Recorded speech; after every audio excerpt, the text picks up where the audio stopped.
Good morning friends. तो आज के ब्लॉग की शुरुआत भी मेरे किचन से ही हो रही है और आज भी मैं अपने किचन में बना रही हूँ शीरा बच्चों के लिए, क्योंकि मेरे बच्चों को रैनी और रनब को शीरा जो है बहुत पसंद है। इसलिए मैंने हफ्ते में 2 बार रखा होता है कि शीरा मैं बनाती हूँ अपने किचन में।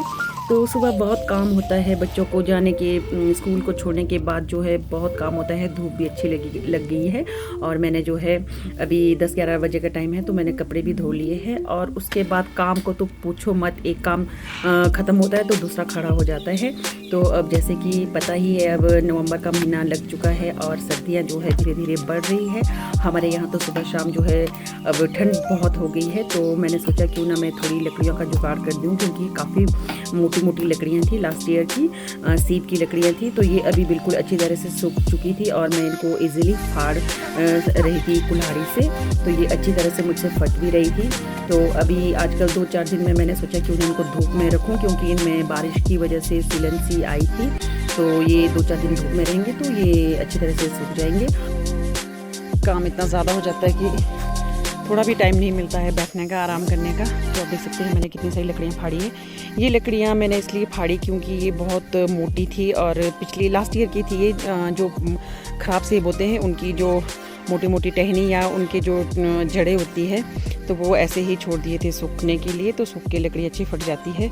तो अभी उसमें थोड़ी सी बरसात की वजह से वो गीले हो चुके थे ज़्यादा, तो उनको फाड़ना ठीक समझा मैंने। और इस तरह से मैंने आज उनको धूप में 3-4 दिन ये धूप में रहेंगे तो जड़ने के काम भी आसानी से आएंगे ये। और फ्रेंड्स, ये जो आपको दिख रही है ये है राजमा की दाल, जो कि अब इनका समय अब निकालने का हो गया है। ये पक गई है, कुछ कुछ बीच में हरी है और कुछ बीच में पकी है। तो मैं क्या करूँगी, पहले पकी पकी को ही निकालती हूँ। तो आजकल तो भाई इतना काम होता है कि थोड़ा भी मतलब रेस्ट करने का वक्त नहीं होता है। कभी ये करो, कभी वो करो, कभी यहाँ जाओ, कभी वहाँ जाओ। तो इस तरह से ना मैं अभी इनको पकी पकी को निकाल रही हूँ। तो इसके बाद इनको जो है सुखाना पड़ता है।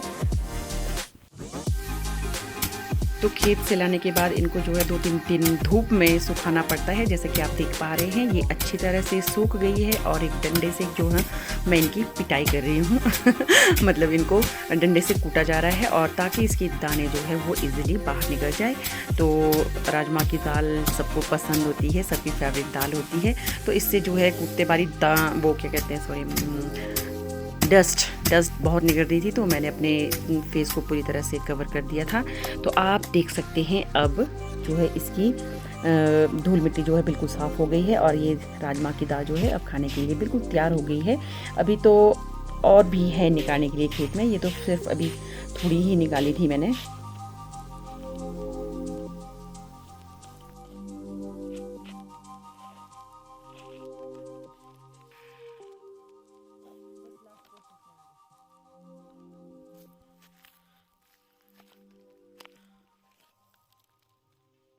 तो दिन की 1:30 बज चुके हैं, मैं अभी अभी नहा धो के फ्रेश हुई हूँ।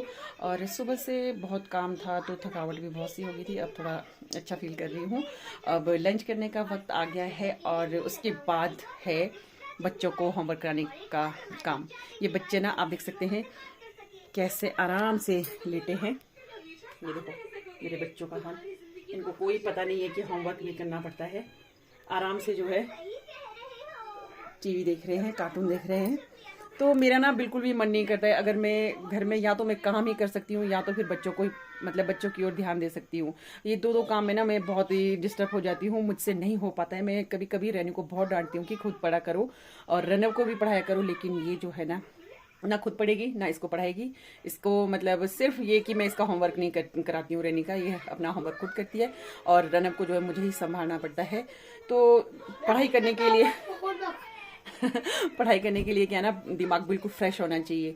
ये डबल डबल से ना मतलब कई बार ऐसा होता है कि मैं बच्चों को बिल्कुल टाइम नहीं दे पाती हूँ घर के काम से। तो बहुत ज़्यादा काम हो जाता है कभी कभी, एक छोटी सी जान और इतना सारा काम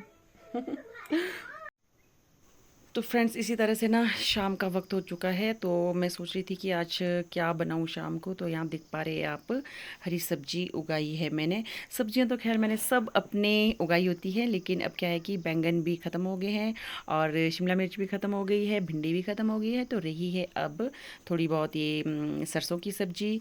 तो सर्दियों के लिए ना मैंने सरसों की सब्ज़ी बीजी होती है अपने ही खेत से। अच्छा अच्छा ताज़ा ताज़ा खाओ, तो ये तो भाई किसको अच्छा नहीं लगता अपने ही खेत की सब्ज़ियाँ। तो आज मैं हरी सब्ज़ी निकाल रही थी, और एक्चुअली सब्ज़ी ना मुझे बहुत सी निकालनी थी, क्योंकि मुझे ना थोड़ी अपने भाई को भी देनी थी। जो मेरा भाई जो है ना रामपुर में रहता है, तो उसने भी थोड़ी मांगी थी कि दीदी मुझे थोड़ा सा बस में सब्ज़ी भेज देना। तो मैं इस तरह से सब्ज़ी निकाल रही थी। और यहाँ जो आप ये हरा हरा झाड़ देख रहे हैं, ये है मीठे करेले का। मैंने मीठे करेले भी उगाए हैं, कड़वे करेले भी उगाए हैं। तो सब्जियों की तो आप बात मत पूछो, क्योंकि सारी सब्जियाँ मेरे अपने ही खेत में होती हैं। तो आज ये भी निकाल रही थी, ये भी मुझे थोड़ी सी उसको देनी थी अपने छोटे भाई को। तो मैं आज बहुत सी सब्ज़ी निकाल रही हूँ। ये है मीठा करेला, कुछ इस तरह का होता है, और इसकी सब्ज़ी जो है ना बहुत ही टेस्टी टेस्टी बनती है। तो मैंने आज इतनी सारी निकाली थी, आप देख सकते हैं मैंने बकेट में कितनी सारी निकाली है।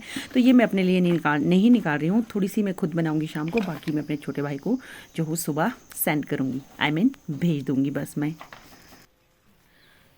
तो फ्रेंड्स अब इसी के साथ आज का व्लॉग मैं यहीं पर समाप्त करती हूँ।